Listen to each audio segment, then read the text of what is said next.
naxariista ilaahay waxaa kamid ah baa la yiri malaga khayrka qoraaya khayr markaad sameeyso ama khayr aad ku hadasho isla markaaba uu qoraaba la yiri laakiin malaga dambiga qoraaya markuu gaf ka dhaco hadal yar oo maala yaani ka dhacay isha ayaa meel qalada kaaga dhacday dhagta ayaa wax yar oo qalada ayay maqashay gafafka yar yar ka dhaca markuu dambi ka dhaco malaga dunuubta qora markuu raada ha qortid malaga khayrka qorayay baa kula ka joog ha qorin sababtu waa maxay billow ilaahay u soo noqay billow astaghfirullah oray billow ka toobadkeen 6 saacadood baa loo kaadiyaa baa 6 saacadood ayaa loo kaadiyaa qofka muuminka gafka uu ka dhacay bal inuu gafka ka soo noqdo ilaahay u soo noqdo waa afu waa kariim ilaahay kariim waa kee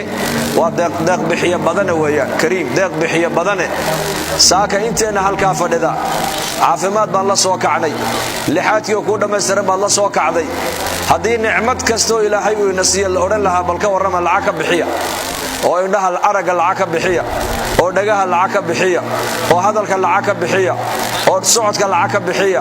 oo gacantana isticmaalaysa lacag ka bixi oo hawada lacag ka bixi oo biyaha macaan lacag ka bixi